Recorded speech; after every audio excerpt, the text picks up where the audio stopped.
Power off.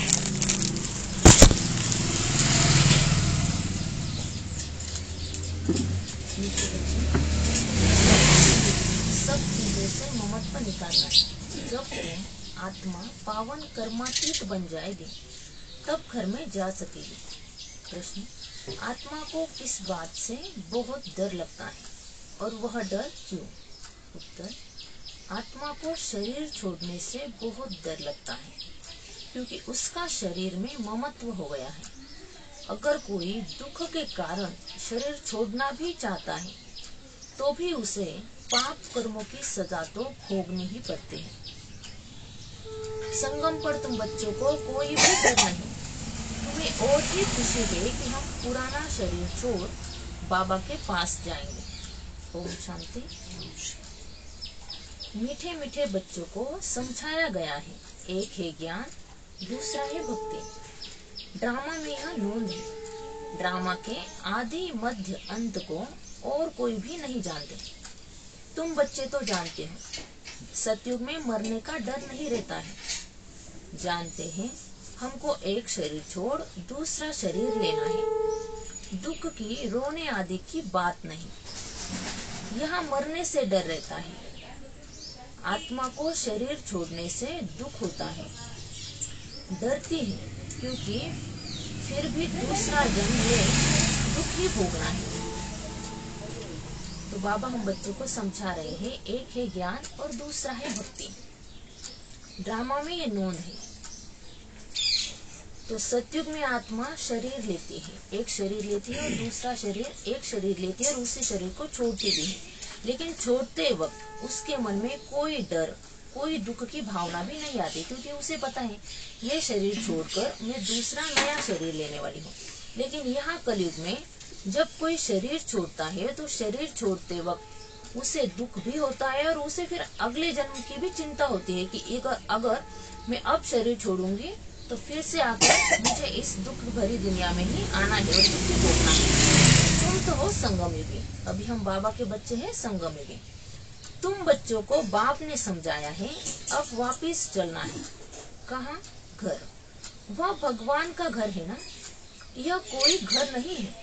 जहाँ भगवान और तुम बच्चे आत्माएं रहते हो उसको ही घर कहा जाता है। तो बाबा अभी हमें ले जाने के लिए, वापिस ले जाने के लिए आए हुए हैं। तो हमारा घर है परम धाम, आत्माओं का घर, आत्माओं की दुनिया है। वो जो भगवान का घर है वही हम बच्चों का भी घर है। जो पिता का घर होता है वही उसके बच्चों का भी घर होता है। वहाँ यह शरीर नहीं है। जैसे मनुष्य कहते हैं हम लोग भारत में रहते हैं, घर में रहते हैं, वैसे तुम कहेंगे हम लोग अर्थात हम आत्माएं वहाँ अपने घर में रहती हैं। वह है आत्माओं का घर, यह है जीवात्माओं का घर। उसको कहा जाता है मुक्ति धाम।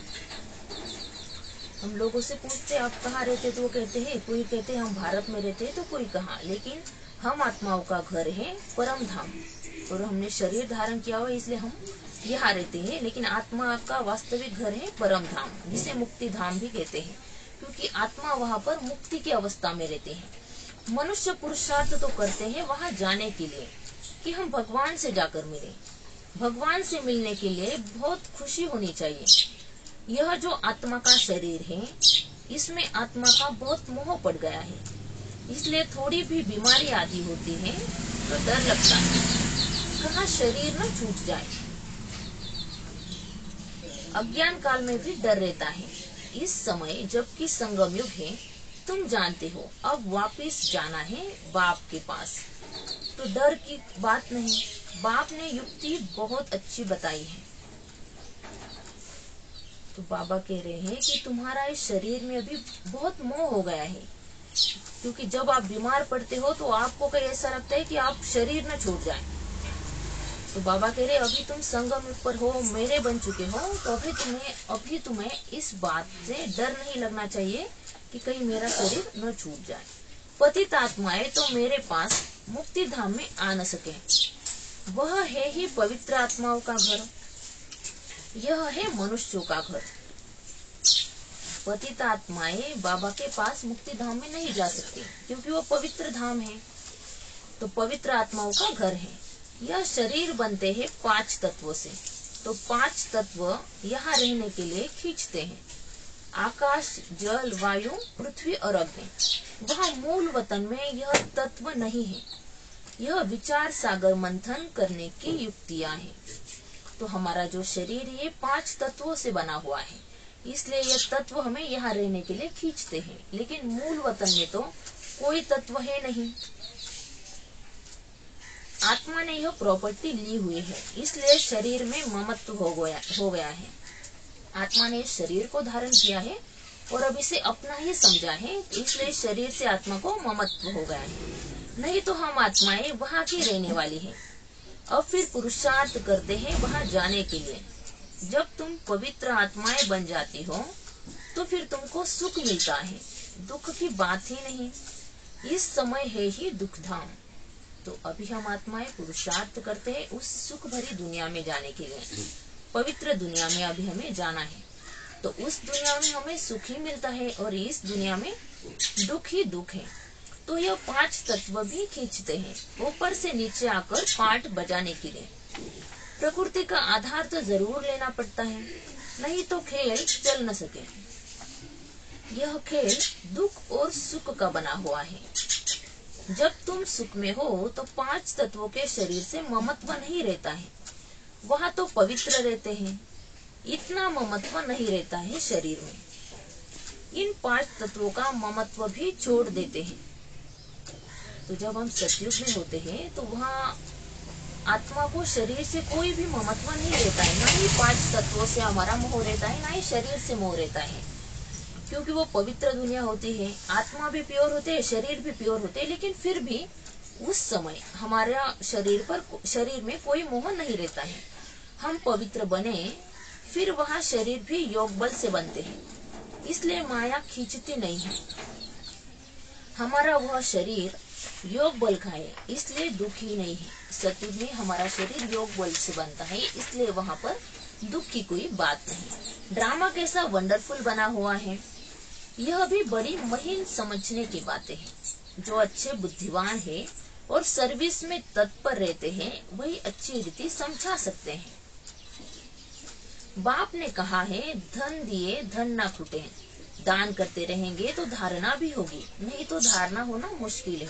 तो बाबा कह रहे हैं कि इस ईश्वरीय ज्ञान मार्ग में या फिर संस्था में हम जो कुछ भी दान करते हैं, तो उस दान से लोगों का भला ही होता है, अच्छा ही होता है। तो जितना हम धन देते हैं तो हमारा धन भी बढ़ता जाता है। और दूसरी बात कही, दान करते रहेंगे तो धारणा भी होगी। अब ज्ञान दान की बात है। जब हम ये ज्ञान सामने किसी को भी देते हैं, तो उस वक्त अगर हमारे बताते हुए हमारे अंदर अगर कुछ कमी है, तो जब हम सामने वाले को बताते हैं तो उस कमी को हम पूरी करते हैं। इसलिए धारणा भी हमारी अच्छी होती है। ऐसे मत समझो लिखने से धारणा हो जाएगी। हाँ, लिखकर किसको कल्याण के लिए पॉइंट्स भेज देते हैं, वह और बात है। खुद को तो काम में नहीं आती है। कोई तो कागज लिखकर फालतू फेंक देते हैं। यह भी अंदर में समझ होनी चाहिए कि मैं लिखता हूँ, फिर वह काम में आता है। तो कोई बच्चे ऐसे समझते हैं कि जब हम लिखते हैं तो धारणा हो जाएगी, तो लिखते रहते। बाबा कहते हैं वो भी ठीक है, लेकिन इस ज्ञान को लिखने से ज्यादा समझ की जरूरत है। अगर हम समझकर लिखेंगे तो ज्ञान को बहुत अच्छी रीति से धारण कर सकेंगे। और हाँ, अगर सेवा करनी है किसी को, हम लिखकर किसके कल्याण के लिए लिखकर पॉइंट्स भेज देते हैं, तो वो बात अलग है। लेकिन अगर हम लिखकर उस कागज को फेंक देते हैं, तो यह तो अच्छी बात नहीं है। उससे हमारा क्या फायदा। यह भी आत्मा जैसे अपने को ठगती है। यह तो धारण करने की चीज है। तो आत्मा भी जैसे यह शरीर मेरा है, लेकिन इस दुनिया में, इस कलयुगी दुनिया में मेरा कुछ भी नहीं है, क्योंकि सब कुछ विनाशी। अगर शरीर का विनाश हो सकता है, तो बाहरी जो कुछ भी वस्तु है, व्यक्ति है, वैभव है, उनका भी तो विनाश होना ही है। बाबा ने कोई लिखा हुआ थोड़े ही कंठ किया है। बाप तो रोज समझाते रहते हैं। बाबा कोई रटा रटाया थोड़ा ही हमें पढ़ाते हैं। रोज हमारे लिए नई पॉइंट समझाते रहते हैं। पहले तुम्हारा बाप से कनेक्शन हो। बाप की याद से ही तुम्हारी आत्मा पवित्र बन जाएंगी। फिर वहां भी तुम पवित्र रहते हो। आत्मा और शरीर दोनों पवित्र रहते हैं। फिर वह बल खलास हो जाता है। तो 5 तत्वों का बल आत्मा को खींचता है। आत्मा को घर जाने के लिए शरीर छोड़ने की दिल होती है। तुम पावन बनकर शरीर ऐसे छोड़ेंगे जैसे मक्खन से बाल। तो बाबा कह रहे हैं कि पहले पहले तुम्हारा बाप से कनेक्शन होना जरूरी है। हम आत्मा का कनेक्शन अगर बाबा से होगा, बाबा की याद हमारी बुद्धि में निरंतर रहेगी, तो हमारी आत्मा भी पवित्र हो जाएगी। और सत्युग में तो फिर पवित्र शरीर भी पवित्र और आत्मा भी पवित्र। लेकिन जैसे ही हम जन्म पुनर्जन्म के चक्र में आते हैं, 5 तत्वों की दुनिया में हम आते हैं, तो 5 तत्वों का बल हम आत्माओं को खींचता है। तो आत्मा को घर जाने के लिए, तो अभी इस वक्त आत्मा को घर जाने के लिए शरीर छोड़ने की दिल होती है, लेकिन फिर भी अपना पार्ट बाकी है, इसलिए शरीर छोड़ नहीं सकते। तो जब हम पवित्र बनते हैं, तो उस वक्त संपूर्ण पावन पवित्र जब हम बन जाएंगे, तो इस शरीर को हम ऐसे छोड़ेंगे जैसे हम मक्खन से बाल निकालते हैं। तुम बच्चों को शरीर सहित सब चीजों से ममत्व मिटा देना है। हम आत्माएं बिगर शरीर आई थी, हम प्योर थी। तो अभी हम आत्माओं को शरीर सहित सब चीजों से ममत्व मिटा देना है, क्योंकि हम आत्माएं बिगर शरीर की आई थी, अशरीरी आई थी और संपूर्ण पवित्र स्थिति में आई थी। 7 गुणों से परिपूर्ण स्थिति में आत्मा यहाँ आई थी। इस दुनिया से ममत्व नहीं था। तो जब आई थी तो इस दुनिया से हमारा कोई ममत्व नहीं था। वहाँ शरीर छूटे तो कोई रोते नहीं, कोई तकलीफ नहीं, बीमारी नहीं, शरीर में ममत्व नहीं। जैसे आत्मा पार्ट बजाती है, एक शरीर बूढ़ा हुआ तो फिर दूसरा ले लेती है पार्ट बजाने के लिए। तो सत्युगी दुनिया में तो एक चोला आत्मा लेती है और फिर वो छोड़ देती है, लेकिन कोई तकलीफ नहीं, कोई बीमारी नहीं, कोई दुख नहीं, और ना ही शरीर में कोई मोह भी उसका रहता है, क्योंकि आत्मा को पता है इस शरीर का पार्ट खत्म हुआ और दूसरे शरीर का पार्ट मेरा शुरू होने वाला है। वहाँ तो रावण राज्य ही नहीं है। तो इस समय दिल होती है जाए बाबा के पास। बाबा कहते हैं मुझे याद करो, यह ज्ञान बुद्धि में है। बाप कहते हैं पवित्र बनकर आना है। अभी तो सब पतित है, इसलिए 5 तत्वों के पुतले से मोह हो गया है। इनको छोड़ने की दिल नहीं होती है। नहीं तो विवेक कहता है शरीर छूट जाए और हम बाबा के पास चले जाएं। तो बाबा कह रहे अगर मेरे पास आना है तो संपूर्ण पवित्र बनकर ही आना है। लेकिन अभी इस वक्त जो 5 तत्वों का पुतले का जो शरीर तुमने धारण किया हुआ है, इसमें तुम्हारा मोह मुझसे भी ज्यादा है। इसलिए एक मन कहता भी हमारा कि हम बाबा के बन जाए, लेकिन बाहरी आकर्षण की दुनिया में जब हम देखते हैं तो फिर ऐसा लगता है कि थोड़े देर इस दुनिया में जीते, फिर बाद में बाबा के बनेंगे। तो ऐसे वक्त निकलता जाता है। अभी पुरुषार्थ करते हो, हमको पावन बनकर बाबा के पास जाना है। बाबा ने कहा है तुम तो मेरे थे, अभी फिर मुझे याद करो तो आत्मा पवित्र बन जाएगी। फिर यह शरीर धारण करने में कोई तकलीफ नहीं होगी। अभी शरीर में मोह है तो डॉक्टर आदि को बुलाते हैं। तुमको तो खुशी रहनी चाहिए, हम जाते हैं बाबा के पास। इस शरीर से अब हमारा कनेक्शन नहीं है। यह शरीर तो पार्ट बजाने के लिए मिला है। वहाँ तो आत्मा और शरीर दोनों ही बड़े तंदुरुस्त होते हैं, दुख का नाम नहीं रहता। तो बच्चों को कितना पुरुषार्थ करना चाहिए। बाबा बता रहे हैं कि अभी अगर इस शरीर में हमारे दर्द होता है या फिर शरीर में कुछ भी तकलीफ है, बुखार आदि आता है, तो हमारे मन में भी कई डर होता है कि कहीं हम इस शरीर को छोड़ ना दें, तो हम तुरंत डॉक्टर के पास जाते हैं। और सत्युग में तो ऐसा कुछ भी नहीं है, क्योंकि सत्युग में शरीर भी तंदुरुस्त है और आत्मा भी तंदुरुस्त है और दुख का नाम भी नहीं रहता। तो अभी हम बाबा के पास जाते हैं, क्यों नहीं इस शरीर को छोड़कर जाएं। परंतु जब तक योग लगाकर पवित्र नहीं बने हैं, कर्मातीत अवस्था नहीं बनी है, तो जा नहीं सकते। तो हर कोई चाहता है हम बाबा के पास जाए, संपूर्ण बने, परम धाम में जाए, परम धाम के बाद हम फिर सत्युग की दुनिया में आए। लेकिन उसके लिए हमें संपूर्ण पवित्र बनना है। यहाँ संगम युग पर हम संपूर्ण पवित्र बनेंगे, देवताई संस्कार हमारे अंदर धारण करेंगे, हमारे पुराने संस्कारों का परिवर्तन करेंगे। कर्मातीत अवस्था जब हमारी बनेगी तब हम बाबा के पास जाएंगे। यह ख्यालात अज्ञानी मनुष्यों को नहीं आ सकते, तुम बच्चों को आएंगे, क्योंकि हम बाबा के बच्चे हैं, बाबा ने हमें ज्ञान दिया है। तो अज्ञानी बच्चों को ऐसे ख्यालात नहीं आएंगे। अब हमको जाना है। पहले तो आत्मा में ताकत होती है, खुशी होती है, कभी डर नहीं रहता। क्योंकि आत्मा शुरू से ही मतलब परम धाम से ही आती है। सतयुगी दुनिया में वहां पर तो दुख का कोई नाम निशानी नहीं है।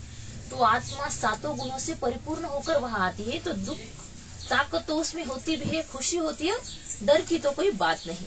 यहाँ दुख है, इसलिए मनुष्य भक्ति आदि करते हैं, परंतु वापिस जाने का रास्ता तो जानते नहीं।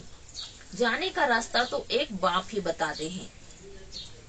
इस दुख की दुनिया में, इस दुख भरी दुनिया से हमें जाने के लिए कोई रास्ता नहीं है। जाने का रास्ता हमें सिर्फ बाप ही बताते हैं, और जो रास्ता वो बताते हैं उस रास्ते पर हमें चलना है। हम बाबा के पास जाए उसकी खुशी होती है। बाप समझाते हैं, यह तुम्हारा शरीर में मोह है, यह मोह निकाल दो। यह तो 5 तत्वों का शरीर है, यह सब माया ही है।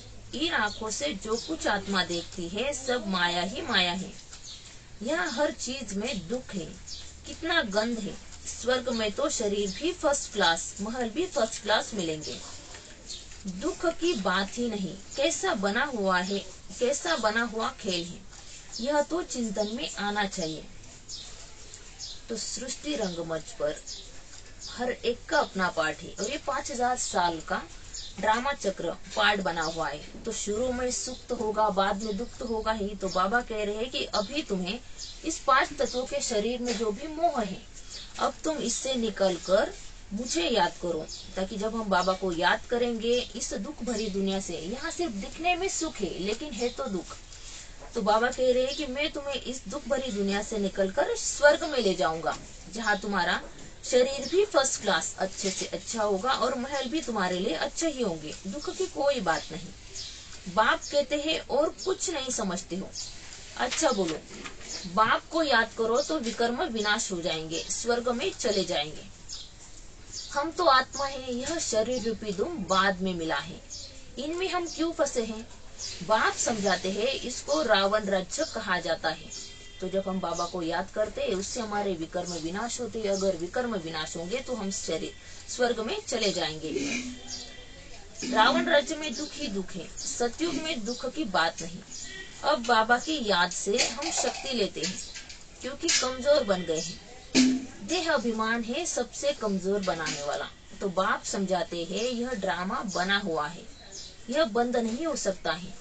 हम आत्माओं को देह अभिमान ही है जो हम आत्माओं को कमजोर बनाता है। मोक्ष आदि की बात ही नहीं, यह तो बना बनाया ड्रामा है। कहते भी है, चिंता ताकि कीजिए, जो पास्ट हो गया वह फिर होना ही है, चिंता की बात ही नहीं।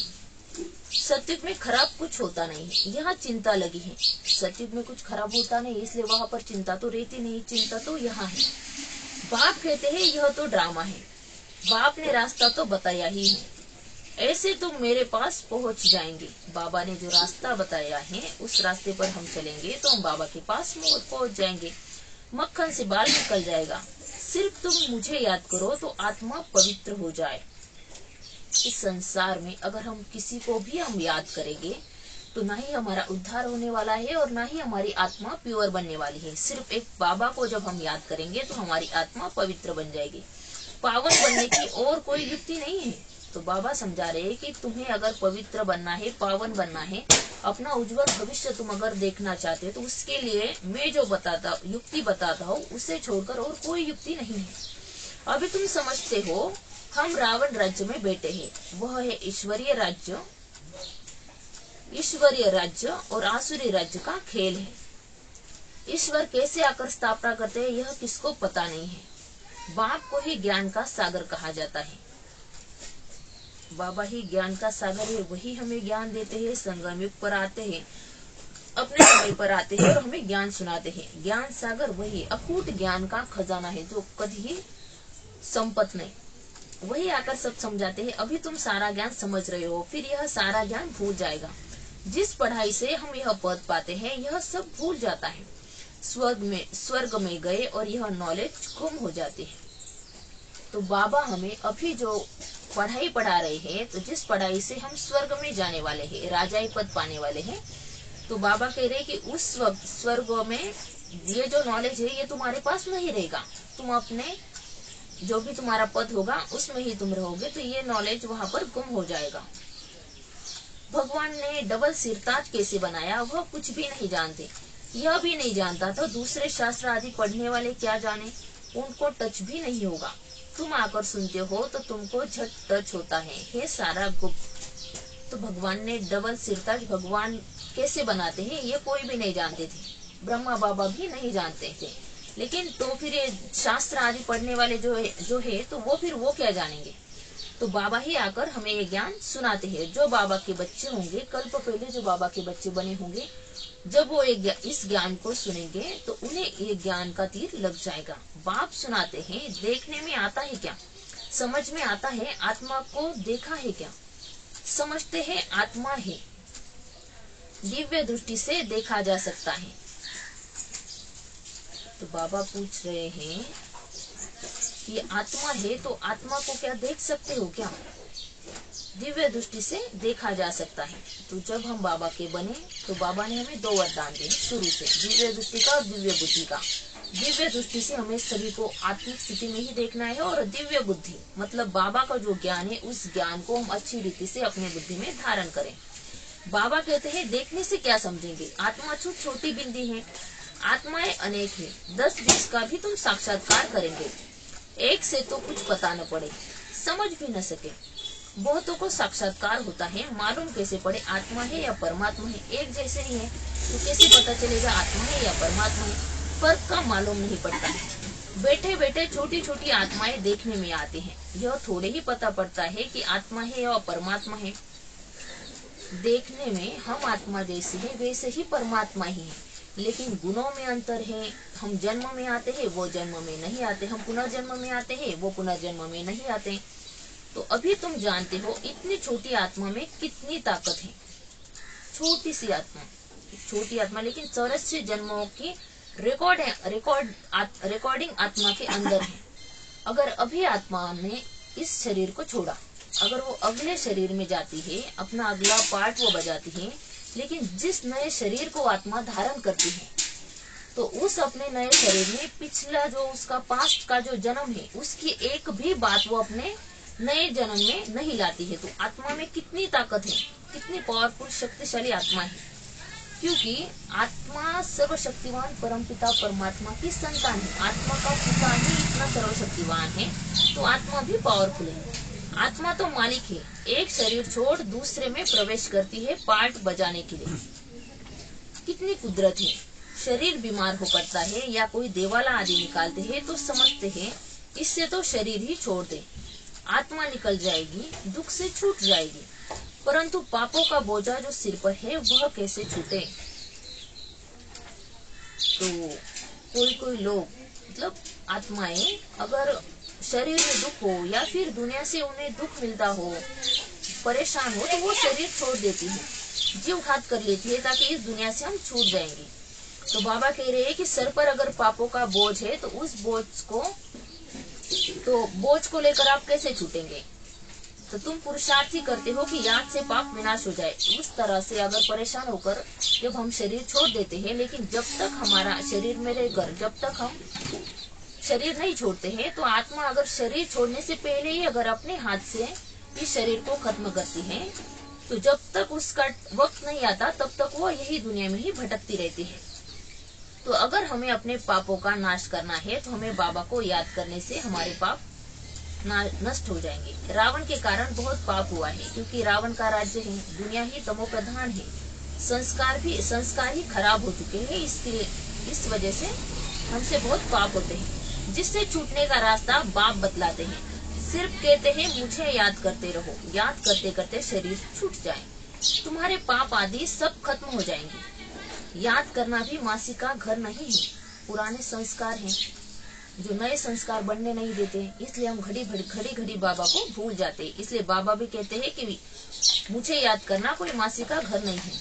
मुझे याद करने के लिए माया तुमको बहुत हैरान करती है, घड़ी घड़ी भुला देती है। बाबा अनुभव भी सुनाते हैं, मैं बहुत कोशिश करता हूँ परंतु फिर भी माया अटक डालती है भी दोनों साथ इकट्ठा होते भी घड़ी घड़ी भूल जाता हूँ। ब्रह्मा बाबा अपना अनुभव सुना रहे हैं कि हम दोनों ब्रह्मा बाबा और शिव बाबा बाप दादा दोनों इकट्ठे ही होते हैं, लेकिन फिर भी ब्रह्मा बाबा कह रहे हैं कि मैं भी बाबा को भूल जाता हूँ। घड़ी घड़ी यह याद पड़ा, फलाना याद पड़ा। तुम तो बहुत अच्छा पुरुषार्थ करते हो, कोई तो गपोड़े भी मारते हैं, 10-15 दिन चार्ट लिखकर छोड़ देते हैं। इसमें बहुत खबरदारी रखनी पड़ती है। समझते तो है जब प्योर हो जाए, कर्मातीत अवस्था को पहुंचे तब विन करे। यह ईश्वरीय लॉटरी है ना। जब हम संपूर्ण प्योर बन जाएंगे, कर्मातीत अवस्था को पाएंगे, तब हमारी विजय होगी। यह ईश्वरीय लॉटरी है। ये समय हमारे लिए दोबारा नहीं आएगा। बाबा को याद करना है, यह है याद की डोरी। बुद्धि से समझने की बात है। भल कहते हैं हम बाबा को याद करते हैं, परंतु बाबा कहता है याद करना आता ही नहीं। पद में भी फर्क तो पड़ता है ना। पर हम कहते हैं हम बाबा से रोज योग लगाते हैं, बाबा को याद भी करते हैं, लेकिन बाबा कहते हैं कि याद करना तुमको आता ही नहीं है। अगर हर एक की याद एक जैसी रहेगी तो सतयुग में तो सब राजा ही बनेंगे, लेकिन याद में फर्क पड़ता है, इसलिए पद में भी फर्क पड़ता है। कैसे राजाई स्थापन हुई? तुमने अनेक बार राजाई की है, फिर गवाई है। बाबा हर 5000 वर्ष बाद पढ़ाते हैं। फिर रावण राज्य में तुम वाम मार्ग में चले जाते हो, जो देवता थे वही फिर वाम मार्ग में गिरते हैं। तो बाप बहुत गुह्य बातें समझाते हैं। बाप को याद करने की है तो बहुत सहज। तो बाबा को याद करना तो बहुत सहज है, लेकिन फिर भी द्वापार से शुरू में हम देवता ही थे, जैसे द्वापार से हम नीचे उतरते आए तो रावण विकारों का साम्राज्य, मतलब विकारों में हम फंस गए, तो उसके वजह से नीचे उतरते आए। तो हमारे जो संस्कार थे, जो देवताई संस्कार थे, वो नष्ट हो गए, और अभी जो विकारी संस्कार है वो जागृत हुए हैं। लेकिन बाबा फिर से आए हैं, हमें जो ज्ञान सुना रहे हैं, इस ज्ञान से हमारे देवताई संस्कार फिर से जागृत हो रहे हैं। शरीर छोड़ बाप के पास चले जाए, मुझे जाने तब योग बल से विकर्म विनाश हो। जब हम बाबा को जानेंगे, अच्छी रीति से जानेंगे, तब योग बल से हमारे विकर्म विनाश होंगे। वह तो पिछाड़े में ही हो सकता है, परंतु वापिस तो कोई आता नहीं। भल कोई कुछ भी करे, यथार्थ योग तो मैं ही आकर सिखलाता हूँ। बाबा कह रहे हैं कि अब दुनिया में तो बहुत सारे योग हैं, योग के प्रकार भी है, लेकिन यथार्थ योग सिर्फ बाबा ही हमें सिखलाता है। आत्मा का परमात्मा से मिलन, ये हमें बाबा ही सिखलाते हैं। फिर आधा कल्प योग बल चलता है, वहाँ तो अथाह सुख भोगते हो। भक्ति मार्ग में मनुष्य क्या क्या करते रहते हैं। बाप जब आकर ज्ञान देते हैं तो फिर भक्ति होती नहीं। ज्ञान से दिन हो गया, फिर कोई भी तकलीफ नहीं। भक्ति है रात धक्का खाने की। तो बाबा जब ज्ञान देते हैं तो बाबा के ज्ञान से हमारे अंदर एक नया परिवर्तन होता है। जैसे भक्ति तो हम देखते हैं, भक्ति करते भी है, लेकिन शुरू से जो जैसा है वैसा ही चलता रहता है। लेकिन ज्ञान से हमारे अंदर परिवर्तन होता है, हमारे सोच में, समझने की शक्ति में परिवर्तन होता है। वहाँ तो दुख की बात ही नहीं। यह सब बातें जो यहाँ का सैपलिंग होगा उनकी बुद्धि में बैठेगी। जो सतयुगी दुनिया में जाने वाली जो आत्माएं होगी, उनकी बुद्धि में ये बातें अच्छी रीति से बैठेगी। यह बड़ी महीन बातें हैं, वंडरफुल ज्ञान है, जो सिवाय बाप के और कोई समझा न सके। ये जो ज्ञान है सर्वश्रेष्ठ ज्ञान है, वंडरफुल ज्ञान है। तो ये ज्ञान बाबा के अलावा कोई हमें समझा नहीं सकता है। बहुत थोड़े समझने वाले होते हैं, ड्रामा में नोंद है। इस ज्ञान को समझने वाले भी बहुत थोड़े होते हैं, ये भी ड्रामा में नोंद है। उसमें कुछ भी फर्क नहीं पड़ सकता। मनुष्य तो समझते हैं परमात्मा क्या नहीं कर सकता, परंतु भगवान तो आते ही एक बार आकर तुम्हें स्वर्ग का रास्ता बताते हैं। अभी तुम बच्चों की कितनी विशाल बुद्धि हो गई है। यह दोनों इकट्ठे हैं। यह ब्रह्मा भी किसको देखेगा, समझता है शांति का दान देना है। देखने से मालूम पड़ता है कि यह हमारे ठहराने का है व नहीं है। सर्वेसिबुल बच्चों का भी काम है नब्ज देखना। अगर हमारे कुल का होगा तो शांत हो जाएगा। अच्छा, मीठे मीठे सिखलदे बच्चों प्रति माता पिता बाप दादा का याद प्यार और गुड मॉर्निंग। रूहानी बाप की रूहानी बच्चों को नमस्ते। हम रूहानी बच्चों की रूहानी बाप दादा को याद प्यार, गुड मॉर्निंग, नमस्ते, वहाँ बाबा वहाँ, शुक्रिया बाबा शुक्रिया। धारणा के लिए सार है, पावन बन बाप के साथ घर जाने के लिए इस 5 तत्वों के पुतले से ममत्व नहीं रखना है। शरीर छोड़ने का डर निकाल देना है। याद की यात्रा का चार्ट बड़ी खबरदारी से बढ़ाते रहना है। योग बल से आत्मा को पावन बनाए। कर्मातीत बन ईश्वरीय लॉटरी को विन करना है। वरदान है, सिद्धि को स्वीकार करने के बजाय सिद्धि का प्रत्यक्ष सबूत दिखाने वाले शक्तिशाली आत्मा भव। अब आप सबके सिद्धि का प्रत्यक्ष रूप दिखाई देगा। कोई भी बिगड़ा हुआ कार्य भी आपकी दृष्टि से आपके सहयोग से सहज हल होगा। तो भी अंतिम समय नजदीक आ रहा है, तो जो बाबा के बच्चे बाबा की हर श्रीमत को बहुत अच्छी रीति से फॉलो करते हैं, बाबा को अपना एक सच्चा साथी बनाकर रखते, हर वक्त अपने साथ बाबा को रखते, उनके जो बोल होते हैं, उनके जो संकल्प होते हैं, वो सिद्ध होते हैं। तो बाबा कह रहे हैं कि अगर किसी का कोई कार्य अगर रुका हुआ भी होगा, तो आपकी दृष्टि से और आपके सहयोग से उनका वो कार्य सहज रीति से हो जाएगा। कोई सिद्धि के रूप में आप लोग नहीं कहेंगे कि हाँ यह हो जाएगा, लेकिन आपका डायरेक्शन स्वतः सिद्धि प्राप्त कराता रहेगा। तब प्रजा जल्दी जल्दी बनेगी, सब तरफ से निकलकर आपकी तरफ आएगी। तो बाबा के जो बच्चे हैं, उनका डायरेक्शन, उनकी बुद्धि और उनकी समझ शक्ति, निर्णय शक्ति जो है वो इतनी पावरफुल और परफेक्ट होगी। तो सामने वालों को जो भी डायरेक्शन देना होगा वो बहुत अच्छी रीति से देंगे, लेकिन सामने वालों को ऐसा लगेगा जैसे कि ये सब कुछ जानते हैं, ये जो कुछ भी बोलते हैं वो सब कुछ सिद्ध हो जाता है। तो उनका भरोसा बाबा के बच्चों पर रहेगा, तो प्रजा जल्दी जल्दी बनेगी। यह सिद्धि का पाठ अभी चलेगा, लेकिन पहले इतने शक्तिशाली बनो जो सिद्धि को स्वीकार न करो, तब प्रत्यक्षता होगी। तो सिद्धि का पाठ अभी चलेगा, लेकिन इसके पहले हमें इतना शक्तिशाली बनना है कि सिद्धि को स्वीकार नहीं करना है। जो कुछ भी करता हूँ मैं नहीं, करम करावनहार परमपिता परमात्मा है, और उनका साथ होने की वजह से ही हम जो कुछ भी बोलते हैं और हमारी प्यूरिटी की वजह से वो संकल्प सिद्ध हो जाता है। सामने वाले का जो कुछ भी रुका हुआ प्रॉब्लम है, उन्हें हम अच्छी रीति से सुझाव दे सकते हैं। स्लोगन: अव्यक्त स्थिति में स्थित हो मिलन मनाओ तो वरदानों का भंडार खुल जाएगा। जब हम अव्यक्त स्थिति में स्थित होकर बाबा से मिलन मनाएंगे, तो बाबा से वरदानों का भंडार खुला ही है, जो हमें मिल जाएगा। अच्छा, ओम शांति।